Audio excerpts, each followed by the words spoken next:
Hello, friends, and welcome into Seattle Seahawks Today. I am your host, Tom Downey. On today's video, we're taking a look at some potential breakout candidates, both on offense and on defense, for the 2021 season. We're going to begin on the defensive side of the ball with what I think is the best breakout candidate this year for Seattle. That is linebacker Jordyn Brooks, who, from a snap count perspective and role perspective, was linebacker 3 in 2020 for Seattle. But he certainly showed flashes of why the team made him a first-round pick out of Texas Tech, which, to be fair, did surprise many. Now, with KJ Wright, at least for now, not on this roster, Jordyn Brooks is set to become a full-time starter in 2021, not just in base packages, but in nickel looks as well. Seattle is hopeful here, and this is the breakout side of it for Jordyn Brooks, and he shows more ability in coverage. This past year for Seattle, 57 tackles, two tackles for loss, 2 pass breakups,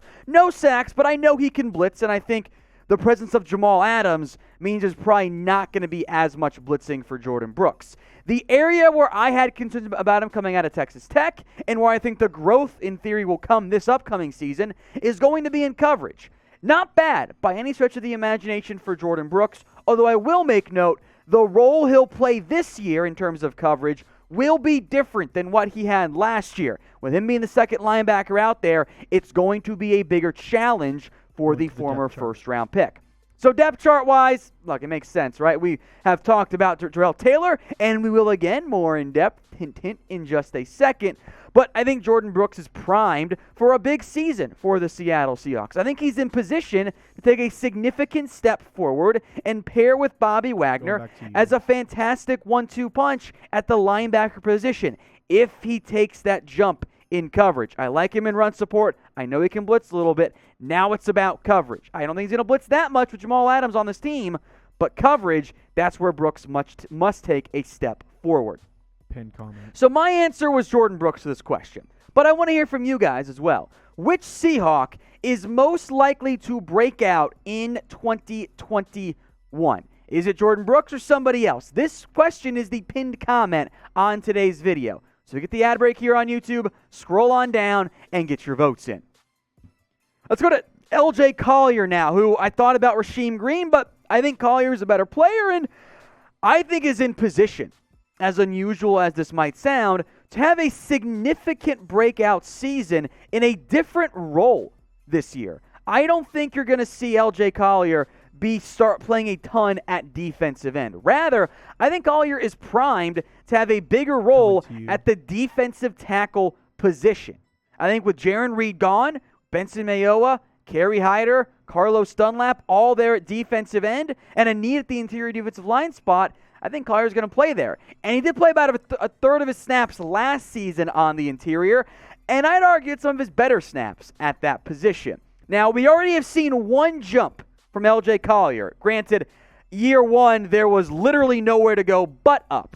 But everything was better from 2020 versus 2019. Now, I don't really know if Collier can double these stats, or maybe you can get a 50% growth on top of what he had last year.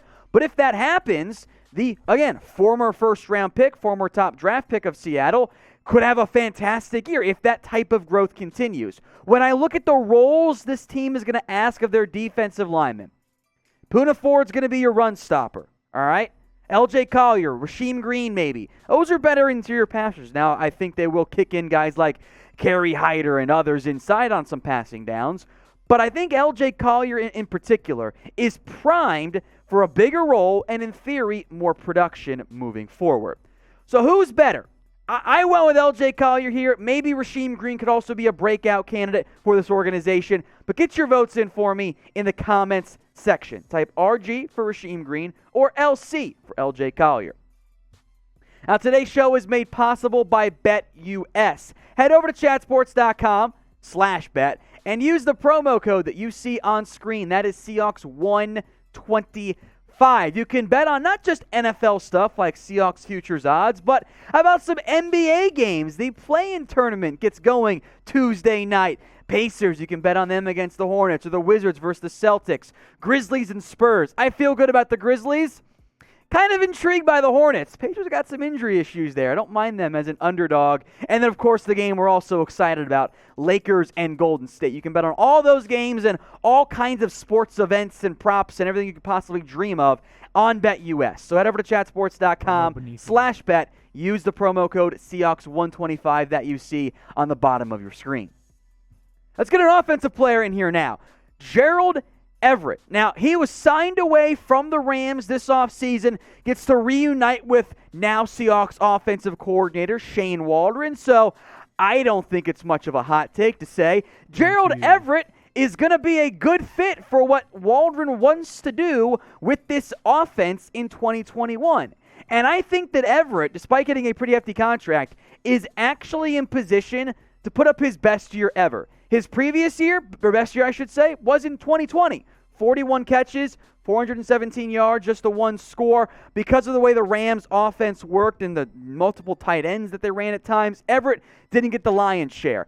Targets at the tight end position, My expectation this year for Everett is he's going to be the guy, and it's not even going to be all that close. I like Will Dissly. I like Colby Parkinson. It's a pretty clear-cut top three tight ends, I'd argue, in that order. But with what the Seahawks are paying Everett, after rotating between Dissly and a little bit of Parkinson down the stretch, and Greg Olsen, and even getting some Luke Wilson run, and Jacob Hollister too, I think Everett's going to be much more of the guy at the tight end position in 2021.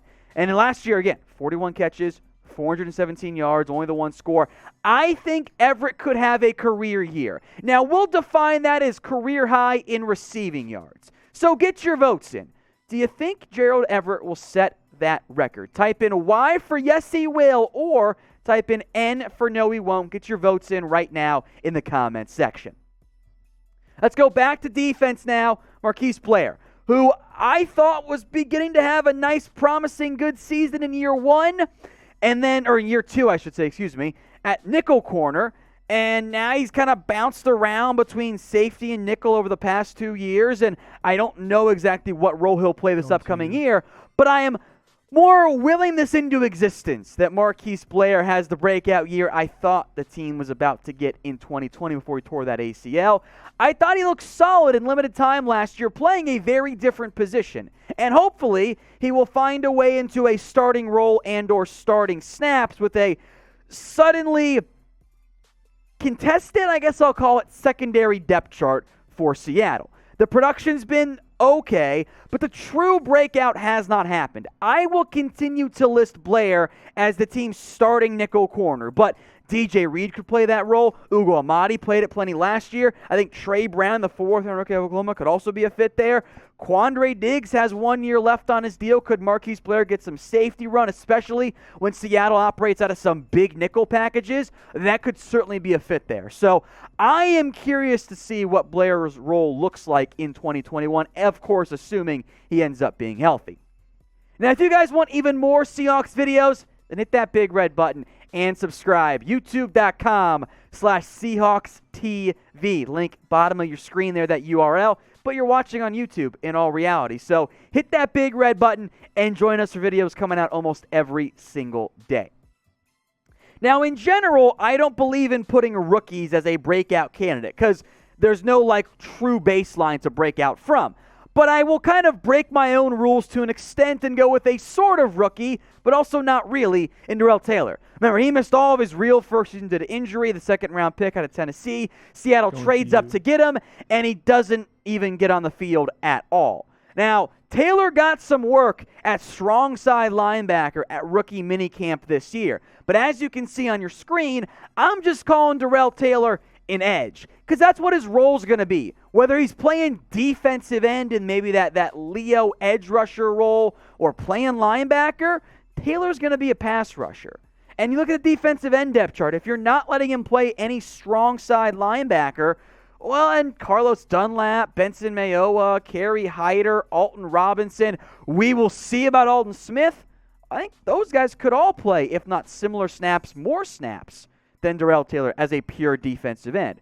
But if you let him be a strong side linebacker, which again, for the Seahawks defense, what I anticipate, The role between Leo and that, not that different. It's not like he's going to be dropping into coverage as an off-ball linebacker at all. He might drop into some coverage, but he's going to be around the line of scrimmage. So my hope is that by doing this, Seattle is able to get Darrell Taylor on the football field.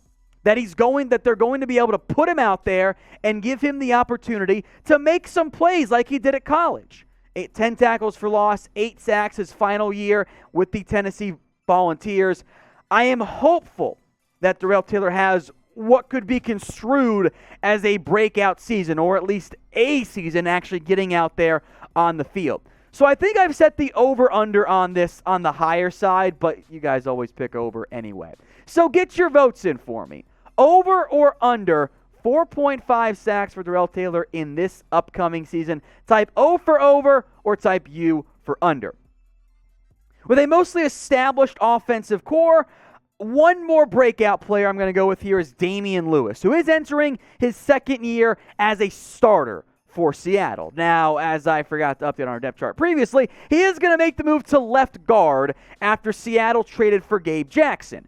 Now, I think the one area that if you're looking for the breakout for Damien Lewis, so I thought fared pretty well as a first year player out of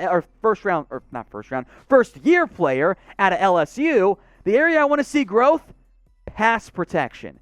That is what Damien Lewis needs to show more of and show growth in for a true breakout in 2021. Here are his PFF run blocking and pass blocking stats here. 3 sacks allowed, 2 hits, 22 hurries. It's not great, but he's a first-year player. Where Lewis thrived was in the run game. 81.5 grade there. He is a very good run blocker.